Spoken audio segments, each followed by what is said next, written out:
Savoir et comprendre les plus récentes nouvelles qui nous touchent. Tout savoir en 24 minutes. Alors Alexandre, oui, donc bilan là, qui commence à se faire, c'est plus que préliminaire de ce qu'a vécu la Floride avec l'ouragan Milton. Oui, donc l'ouragan Milton qui a touché terre en Floride, Mario, en catégorie 3 à la hauteur de Siesta Keys sur la côte ouest de la Floride hier soir. Depuis, il a perdu de la vigueur, rétrogradé en catégorie 1. On a quand même enregistré des bourrasques très puissantes, à 172 km/h à Venise. C'est sur la côte est maintenant que Milton fait rage. Son œil vient de quitter Cap Canaveral et à 10 heures cet avant-midi, Mario, tout devrait être terminé du côté de la Floride. Mais déjà, les autorités rapportent des décès, entre autres dans le comté de Sainte-Lucie. Pourquoi? En raison de tornades. D'ailleurs, mercredi, en Floride, on en a compté à peu près 27. Milton a déversé aussi des quantités impressionnantes de pluie. À Saint-Pétersbourg, par exemple, 400 mm de pluie. Ça, c'est le genre de déluge qu'on voit à peu près une fois aux 1000 ans. Il y a 3 millions de foyers en Floride qui sont privés de courant ce matin. Les communautés les plus touchées, je vous dirais, sont dans la région de Tampa Bay. Et c'est vraiment là, au lever du jour ce matin, lorsque les Floridiens iront dans les rues, qu'on pourra constater l'ampleur des dégâts. On voyait là, sur les grands réseaux de télévision, entre autres aux États-Unis, ces images de correspondants là, qui bravaient les éléments hier soir avec des bourrasques de vent, des ondes de tempête. Et là, parmi les images, je ne sais pas si vous avez vu cette séquence-là, mais honnêtement, sur les réseaux sociaux, ça a circulé abondamment. Le toit du Tropicana Field, Marie. Ouais. Le stade des Rays de Tampa Bay, là, il s'est carrément envolé. Je suis allé fin juin, là, je suis allé voir un match sur place. Ah oui. Alors, cette espèce de toit, de toile, alors tout ça, là, il reste que la structure, tout ça s'est envolé. Ce qui est grave, c'est que c'était un lieu où on devait héberger, je pense, du personnel qui allait participer au secours. Ça devait être une espèce de lieu qui allait être utilisé, comme c'est souvent le cas des grands stades sportifs aux États-Unis. Là, dans le cas des tragédies du genre, on se sert de ces amphithéâtres-là. Et là, dans le cas du Tropicana Fields, on oublie ça, là. Oui, alors vraiment. Alors, c'est sûr que c'est un appel qui avait été répété aussi aux gens de partir si c'était possible. Il y a eu toutes sortes d'enjeux de congestion routière, des enjeux aussi d'accès à même mettre de l'essence dans notre véhicule. Au plus fort, à un moment donné, hier, il y avait une quantité impressionnante de stations-service qui n'avaient plus d'essence. À un moment donné, je voyais des chiffres 1 sur 6, même 1 sur 4, un peu plus tard dans la journée. Alors, c'est clair que Milton aura fait des dommages. Ouais. Celle qui avait de l'essence, je comprends qu'il restait surtout du suprême. Là, il restait plus d'ordinaire. Fallait payer un peu plus cher. Fallait payer un peu plus cher. L'ordinaire était devenu rare. Oui, tu as entièrement raison, c'est clair. Alors, le bilan final en termes de morts, ce qu'on craignait aussi, c'était bien sûr ces projectiles, ces débris laissés d'Hélène qu'on n'avait pas eu le temps de ramasser, même si on avait ramassé à peu près 50 tonnes de débris, disait le gouverneur de DeSantis hier. Mais il y en a qui sont restés avec des vents de 160, 170 km/h. Ces bouts de bois pointus, par exemple, devenaient carrément des débris. Alors, on aura un portrait de la situation plus tard là, dans la journée, Mario. Et on va parler à Kevin Crane-Desmarais plus tard dans l'émission, oui, qui est sur place à Orlando, qui va nous donner une idée de comment ça se vit là-bas. Alexandre, triste nouvelle, quoique il en parle avec humour et semble serein là, et positif là, sur la suite des choses. Mais notre collègue Richard Martineau, qui a annoncé dans sa chronique, finalement, dans le journal ce matin, avoir été diagnostiqué d'un cancer. Oui, et c'est à la une du journal. Notre collègue Richard est atteint d'un cancer de la prostate de stade 1 et c'est son médecin qui lui a annoncé la nouvelle le 24 septembre dernier. Richard raconte qu'il n'avait pas de problème de santé. Tout ça commence par un examen de routine, va passer une prise de sang en mars et là, les examens démontrent un taux d'APS élevé. C'est une protéine qui est fabriquée par les cellules de la prostate. Alors, après ça, Richard passe un test de résonance magnétique. On détecte une lésion sur la prostate et là, doit faire une biopsie et la biopsie a confirmé le diagnostic. Alors, on aura une pensée pour Richard le 16 octobre prochain. Il va se faire opérer. Et quand tu dis que Richard n'a pas perdu son humour, je vais vous citer un extrait de sa chronique. Alors, on ouvre les guillemets. Et je me réveillerai avec un tube dans le pénis que je devrais garder pendant 10 jours. Voir son terrain de jeu préféré transformé en chantier. Quelle joie! Tout juste si on n'installera pas un cône orange à côté de ma poche. Richard, sa façon ça, d'écrire. C'est le ton du début. Le texte est comme à la fois émouvant, mais oui, on reconnaît la plume et l'humour de Richard. Et ce que je trouve beau dans son témoignage, c'est que ça nous rappelle à quel point c'est important d'aller se faire dépister tôt, de ne pas négliger ça. Puis je vous regarde, messieurs, parce que les hommes en particulier, souvent, vous avez tendance à négliger ça. Oui, je vous accuse en vous pointant du doigt. Oui, tu peux m'accuser, tout à fait. Je porte le chapeau parfaitement. Mais on va parler d'ailleurs à Richard un peu plus tard dans l'émission. On va lui parler tout à l'heure pour voir comment il va. Il y a eu des accusations. En fait, hier, à pareille heure, on savait qu'il y avait eu des coups de feu dans le Vieux-Montréal. Un peu plus tard, on a su que ces coups de feu avaient visé vraiment les bureaux de l'avocat Émile Benamar, le propriétaire des 2 édifices qui ont brûlé. Puis on sait pas quel lien faire avec quoi. Personne ne comprend trop qu'est-ce qui se passe, mais chose certaine, ce matin, il y a des gens arrêtés et accusés dans ce dossier-là. Oui, puis quand on parle de coups de feu, Mario, là, c'est pas 2-3, là. On parle d'une vingtaine de coups de feu tirés sur son bureau.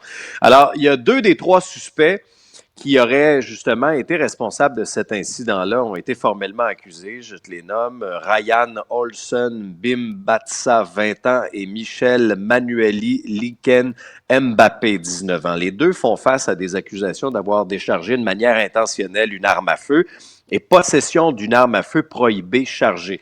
La 3e personne, parce qu'on s'en parlait, là, à pareille heure hier, je vous disais, il y avait 3 suspects d'arrêtés. Le 3e, c'est un ado, c'est un jeune de 17 ans. Lui, il va comparaître un peu plus tard. C'est quasiment devenu la norme, là, dans toutes ces arrestations de jeunes, il y a quasiment de crimes graves, là, je parle pas des petites niaiseries, là, c'est de plus en plus des mineurs dans des opérations avec armes à feu, dans des crimes graves. C'est vraiment troublant, t'as entièrement raison. Et nos collègues du journal, parallèlement à tout ça, le bureau d'enquête se penche ce matin sur les forces en présence. Parce qu'on parle souvent, puis ça a été soulevé, cette thèse-là, au cours de la fin de semaine, à la suite de cet incendie criminel dans le Vieux-Montréal qui a coûté la vie, je vous rappelle, à 2 personnes, une maman et sa petite fille de 7 ans, les 2 originaires de la France, qui séjournaient à l'intérieur là, de cette auberge de jeunesse-là. Et là, la thèse qui circulait du bureau d'enquête, c'était, est-ce que c'est le milieu criminel qui est à l'origine de ça? Pour dans cette guerre un peu, pour faire payer les commerçants, pour faire payer les restaurateurs, une espèce de taxe pour les protéger. Donc, ce matin, dans le journal, nos collègues du bureau d'enquête nous présentent un peu les forces en présence. Qui se bat actuellement pour un morceau du territoire de vente de drogue, par exemple, à Montréal? Alors, on lève le voile notamment sur 3 grands groupes, Mario. Le premier, et tu l'auras certainement déjà entendu ce nom-là, Arab Power. Est-ce que ça dit quelque chose? C'est eux qui avaient envoyé à Frampton, exactement, qui avaient envoyé ces 2 kids-là, dont un est mort, là. Oui. Alors, en pleine expansion, ce groupe-là, depuis 2 ans, selon les informations de nos collègues du bureau d'enquête, un groupe qui veut prendre le contrôle de la vente de stupéfiants dans la métropole. Et il y a 2 leaders de ce groupe-là, Younes Atkaki, il se fait appeler Frérot. L'autre, c'est Sylvain Cabouchi. Les 2 sont derrière les barreaux, mais dirigent quand même les opérations et sous-traitent avec des gangs de rue, notamment le gang de rue STL comme Saint-Léonard. L'autre clan important à Montréal en ce moment, c'est le clan Célestin, qui est dirigé par Jean-Philippe Célestin, un membre des Marauders. C'est un club-école des Hells Angels. Et à sa mort, Célestin, lui, a hérité des territoires de vente de drogue du caïd Grégory Woolley. Lui, il a été assassiné en novembre 2023. Quels sont ces territoires? On parle du centre-ville, Rive-Nord, Rive-Sud. On lui prête même un certain contrôle jusqu'en Abitibi-Témiscamingue, Mario. C'est quand même pas rien. Et lui, il sait que sa tête est mise à prix, se déplace à bord de véhicules blindés. Et le 3e groupe sur lequel on met un peu... excuse-moi, il se déplace à Montréal dans un véhicule blindé. Oui, et même dans un cortège de sécurité. Ouais, ça te donne une idée à quel point... fait qu'un bandit, il se promène comme quand Anthony Blinken, le secrétaire d'État, était venu à Montréal. Là. T'as raison. Et souvent, les ministres fédéraux n'ont même pas de garde du corps. Hein, ça va bien, hein? On vit dans ce monde-là. Oui, on vit dans ce monde-là. OK. Oui, c'est vrai. Les ministres fédéraux se promènent dans un char ordinaire avec un chauffeur qui n'est pas vraiment un garde du corps. Puis c'est vraiment fascinant. Les bandits se promènent dans un blindé avec un cortège. Ça va bien. Oui, continue, excuse-moi. Alors, Montréal en 2024, non, mais c'est vrai que c'est quand même assez aberrant, c'est vrai. Et le 3e, l'autre groupe, c'est un réseau criminel dirigé par Atna Ona. Il se fait appeler Tupac. Il œuvre dans la vente de stupéfiants, travaille pour les plus offrants. Autrefois, il était dans le membre du gang de Célestin, mais aujourd'hui, il est en guerre ouverte avec lui. Donc, c'est un article étoffé ce matin, mais qui nous dresse un peu le portrait de ce qui se passe là, dans les rues et qui sont aussi les gens derrière. Puis je ne fais pas de lien de cause à effet tout de suite avec ce qui est arrivé dans le Vieux-Montréal. Il est trop tôt, on va laisser les policiers travailler. Mais dans différents faits divers dont on vous parle à tous les jours, qui sont les gens derrière cette guerre-là à Montréal? Ben oui, c'est pas des individus tout seuls là, qui pensent à faire ça en se levant le matin. Là. Est-ce qu'on a trop laissé aller ça, justement? Ben... Est-ce qu'on aurait dû prendre les choses avant que ça déborde? Poser la question, c'est un peu y répondre. Et est-ce que... En fait, la question, c'est est-ce que la police est débordée à ce point-ci? Là? Est-ce que la police en a plein les bras? Tu sais, quand on entend que des restaurateurs... Il y a certains restaurateurs, semble-t-il, que les 3 groupes passent, là. Oui. Fait que déjà, tu dis pour un restaurateur, ça n'a pas de bon sens de se faire menacer par un groupe de bandits, de devoir payer une protection. Mais là, aujourd'hui, tu regardes ça... C'est ça, tu regardes ça en 2024, tu te dis les restaurateurs et les propriétaires de bars doivent quasiment s'ennuyer de l'époque où ils payaient un piso à la mafia italienne, puis ils avaient à payer, ils payaient une fois. T'étais protégé. Là, il y a 3 gangs de bandits différents qui passent chacun leur tour, puis disent si tu veux la paix, faut que tu m'en donnes. Ça n'a plus d'allure. Je l'ai entendu en région même de dire, mon Dieu, ça commence à déborder à Montréal, est-ce que ça pourrait éventuellement s'en venir en région chez nous? Il y a des restaurateurs qui commencent à avoir... Ben, ça déborde déjà. Oui. Mais ça déborde déjà, là. Ça déborde au moins déjà, à Québec, là. Vous voyez ce qui est arrivé. Vous voyez ce qui est arrivé à Québec, Saguenay-Lac-Saint-Jean, Côte-Nord, ça joue dur. La Beauce également, ça déborde déjà, là. Bon, c'est un sondage absolument fascinant. En fait, c'est un dernier volet du sondage léger de la semaine, mais c'est le genre de questions qu'on voit pas souvent. Et on ne demande pas, là, j'insiste, on ne demande pas aux gens, êtes-vous d'accord ou pas? Ça, c'est une autre question. Non. On demande aux gens, pensez-vous que ça va se faire? Donc, on leur nomme une série de projets, de rêves, de choses qui sont dans l'actualité. Et on demande aux gens, avez-vous l'impression qu'on va voir ça de notre vivant? Avez-vous l'impression que ça va se faire? Et les réponses sont super intéressantes. Oui, je te dirais que, Mario, il y a bien des Québécois qui ne croient plus à la réalisation de grands projets là, au Québec. En rafale, OK? Le prolongement du métro à Montréal. Ah, ça, c'est oui à 74 %. Mais vous allez voir, après ça, ça va en diminuant. Mais ça, Alexandre, c'est annoncé. Tu sais qu'il y a quand même 20% des gens qui y croient pas, mais c'est annoncé. Les expropriations sont faites. Donc, même là, il y a des gens qui y croient pas. Là. Même là, il y a 26% des gens qui doutent. Ouais. un TGV entre Québec, Montréal, Toronto, Windsor, 55 %. Le tramway à Québec, 51 % des gens y croient. Nordvolt, 37 % des gens seulement pensent que ça va voir le jour. Un toit durable, tu parles de projet annoncé, un toit durable pour le stade olympique, 37 % des Québécois seulement, Mario, y croient. Un troisième lien, 29 %. Le retour des Nordiques, 21 %.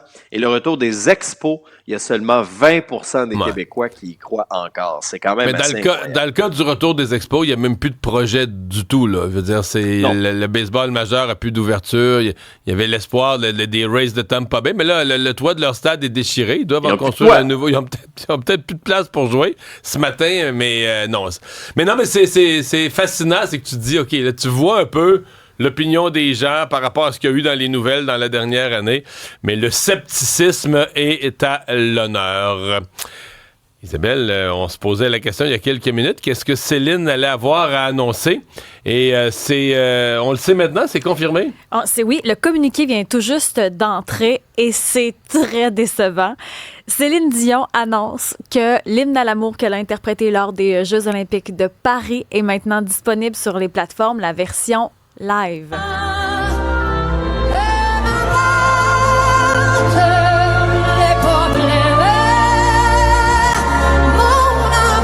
Parce qu'aujourd'hui, c'est la commémoration du 61e anniversaire de la disparition d'Édith Piaf, le choix de la journée.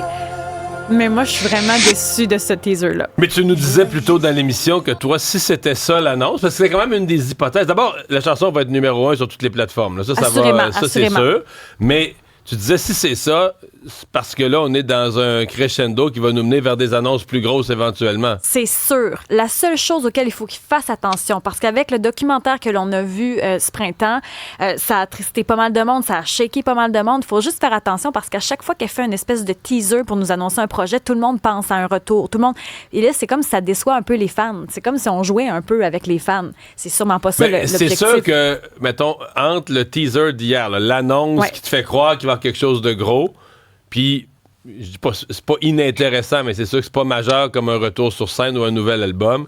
Ce matin, ça fait comme Et ça fait la même chose avec le teaser. La même chose est arrivée au petit gars qui criait au loup à un moment donné. Exactement. Un moment donné, ça va être une bonne affaire, puis on sera plus là, parce qu'elle a fait le teaser aussi pour le Sunday Night Football. Un teaser pour dire qu'elle revient, c'est ce soir que ça se passe, Sunday, it's all coming back. Mais ça, c'était vrai. Là. Le soir, c'était à quelques heures de préavis. Mais là, c'était une vidéo promo. Tu sais, tout le monde pense encore à un retour. Donc, je pense qu'il faut faire attention avec le plan stratégique, mesdames, messieurs. Et Taylor Swift qui fait un don. Elle a les moyens. Assez important. Je trouve ça intéressant qu'elle le fasse. Mais quand même, elle n'est pas obligée de le faire. Exact. Même si, oui, c'est vrai qu'elle gagne beaucoup de sous de ce temps-là. Elle fait quand même un don de 5 millions de dollars US pour aider les victimes autant de l'ouragan Hélène que Milton. Et c'est l'organisation caritative Feeding America qui en a fait l'annonce pour aider les gens qui ont faim, pour aider la communauté, les gens dans le besoin. Je trouve ça le fun qu'elle le fasse. Puis c'est pas nécessairement elle qui se pète les bretelles en disant « Regardez ma générosité ». C'est les organismes autour qui font « Merci Taylor Swift pour ton don ». Puis je me dis, peut-être ça pourrait influencer d'autres personnalités comme elle à faire des dons aux gens dans le besoin. Et finalement, au sport, victoire du Canadien dans son match d'ouverture. Disons qu'il y a pas mal juste une vedette. En première période, là, c'était le Canadien a joué, a compté un but. C'est là qu'ils ont pris l'avance 1-0. Mais en deuxième et en troisième, c'était une pratique des Maple Leafs contre Samuel Montembeault. Ah oui, carrément. Mais j'adore ça quand ça se règle en première période. Hein. Tu sais, quand on doit aller au Lito, une victoire de 1-0 du Canadien, un but de Cole Caulfield en avantage numérique. On était inquiet, Mario, des unités spéciales pendant les matchs préparatoires. Ben voilà, avantage numérique qui a fonctionné. Cole Caulfield assisté de Juraj Slafkovský et Dak.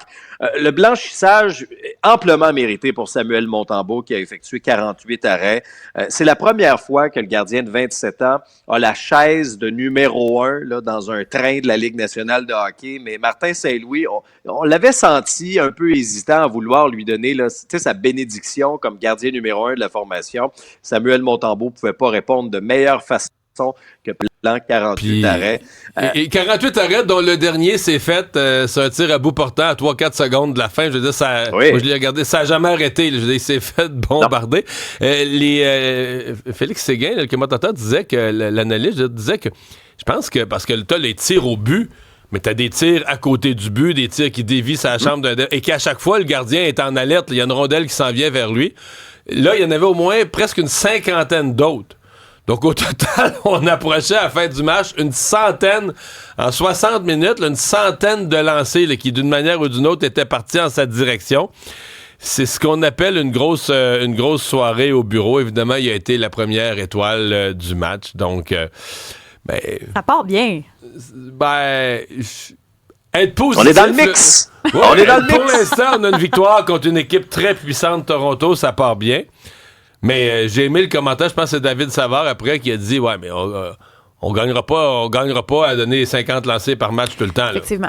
Je veux dire, à un moment donné, au hockey, la rondelle est petite, elle dévie sur un patin. Si t'accordes autant de tirs en direction du but, là, ils ont été un mélange, il y a eu 2-3 poteaux, un mélange de performance éclatante du gardien, un petit peu chanceux pour compléter ça. Mais si t'accordes autant de tirs, puis que le jeu est toujours dans ta zone, puis que l'autre équipe attaque tout le temps, je veux dire, sur l'espace d'une saison, à un moment donné, ça va pas bien tourner. Puis, mais, regarde, il y en a 2 points au classement. Tout le monde est parti du Centre Bell de bonne humeur. On gâchera pas le plaisir. Et finalement, dernière petite nouvelle du sport, énorme nouvelle du sport, c'est la retraite de Nadal.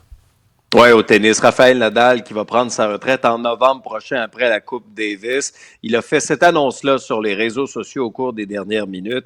Alors, l'athlète de 38 ans a été ralenti quand même par les blessures ces dernières années, mais quelle carrière! 22 victoires en Grand Chelem, 14 à Roland-Garros. Il a dit que c'était, oui, une décision difficile, mais souhaite boucler la boucle. Là où il a vécu ses premières émotions au niveau du tennis à l'international, il avait participé à la finale de la Coupe Davis en 2004. Alors voilà qu'en 2024, en novembre, il va boucler la boucle et accrocher sa raquette. Une carrière de 20 ans, c'est honorable. Résumer l'actualité en moins de 24 minutes, c'est mission accomplie.